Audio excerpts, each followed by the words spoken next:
सर्वप्रथम जिज्ञासा रखेंगे श्री पीके जी जैन, लखनऊ। नमोस्तु नमोस्तु नमोस्तु। ये छुलक जी, इच्छामी इच्छामी इच्छामी। मेरी जिज्ञासा मिथ्यात्व को लेकर है। एक बार आचार्य श्री ने कहा था कि मिथ्यात्व से कर्म का बंध नहीं होता, तो ये हमारी समझ में नहीं आया, कृपा करके इसको बताएं। पूरी बात सुने। मिथ्यात्व बंध के क्षेत्र में अकिंचित कर है। बंध का कार्य, मिथ्यात्व अनंत है, मिथ्यात्व बड़ा है, लेकिन मिथ्यात्व का बंध मिथ्यात्व से नहीं होता।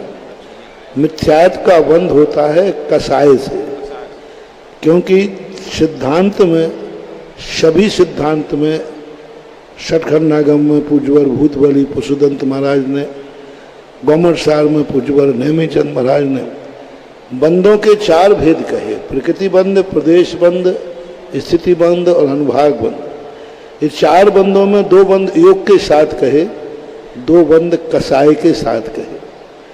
तो किसी भी कर्म का बंध का जो कार्य है, मिथ्यात्व बंध नहीं कराता।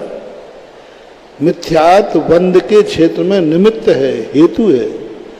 मिथ्या आवृत्ति प्रमाद कसाय बंध हेतुआ, बंध के हेतु हैं यानी कारण हैं। सकसायत्वाद पुद्गलान योग ज्ञान, उसी तत्वार सूत्र में आगे कहा, ये सब सकसायवान होने से। जैसे राष्ट्रपति बड़ा है, लेकिन राष्ट्रपति का चुनाव कौन करता है? प्रधानमंत्री। सांसद वो छोटी है, राष्ट्रपति बड़ा है, लेकिन चुनाव वो करता है। इसी प्रकार मिथ्यात्व के बंध में बंद कराने वाली कसाय है, ना कि मिथ्यात्व। कोई भी कर्म, ज्ञानावरणी, दर्शनावरणी, मोहिनी, अंतराय, ये सब बंद कराने में अकिंचित कर हैं, क्योंकि सारे कर्मों को, 148 कर्मों को कसाय ही बंद करती है। कसाय के द्वारा ही बंद होता है।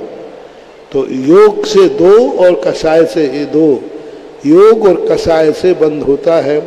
मिथ्यात्व ना तो योग है ना कसाय है, इसलिए बंद की क्रिया की अपेक्षा बंद कराने वाला मिथ्यात्व नहीं है, मिथ्यात्व बंद का हेतु है।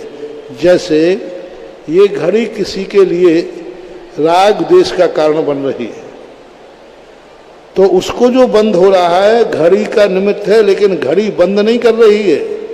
बंद करने वाला तो उसका राग द्वेषादि भाव है, लेकिन वो राग भाव किससे उत्पन्न हुआ? घड़ी को देखकर। तो घड़ी को देखकर राग भाव हुआ, घड़ी बंद नहीं कराएगी, बंद तो राग द्वेष से होगा। ऐसे ही मिथ्यात्व कर्म के क्षेत्र में निमित्त है, लेकिन जब बंद की क्रिया होगी तो मिथ्यात्व कर्म भी कसाय के द्वारा बांधा जाता है। ये भाव है। सन 1978 का 78 का पूज्यवर ने नैनागिर में एक शिविर में 7 दिन के 7 प्रवचन दिए थे।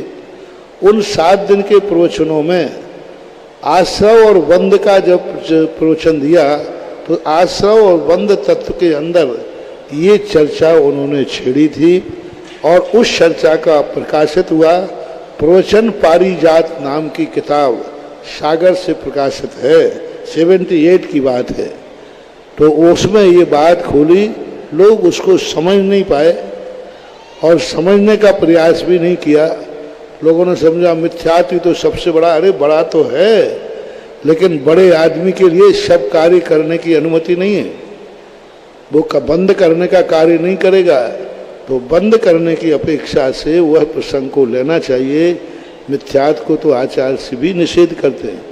दूसरा प्रसंग वहाँ ये है कि जैनी जो हैं सच्चे देव को मानेंगे, सच्चे शास्त्र को मानेंगे, सच्चे गुरु को मानेंगे, लेकिन ये सब करेंगे, लेकिन कसाय इतनी करते हैं, इतनी करते हैं, इतनी कसाय करते हैं।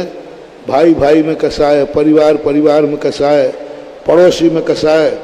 तो आचार्य जी का वहाँ भाव ये था कि अरे देखो, तुम लोग गुरु कुदेव से तो बच गए हो, लेकिन यदि किसी से तुमने कसाय भाव किया और वो कसाय 6 महीने से ऊपर निकल गई, तो भी तुम मिथ्या दृष्टि हो जाओगे। तो वो संभव, लेकिन लोगों ने उसको बहुत बड़ा रूप बना दिया। फिर इसकी आहार जी में काफ़ी विद्वानों के बीच में चर्चा हुई। मिथ्यात अकिंचित कर नाम की एक पुनः पूज्यवर के स्पष्टीकरण के रूप में जो प्रवचन दिए, समाधान दिए, वो पुस्तक भी प्रकाशित हुई। लगभग 86-7 की बात है। पपोरा के अंदर पर वासना थी, उस समय वहाँ पर प्रकाशित हुई। आप उसको अच्छी तरह पढ़िए। वहाँ मिथ्यात को समर्थन नहीं है, मिथ्यात बंद नहीं करता, आगम के अनुसार पूज्यवर ने चर्चा की थी।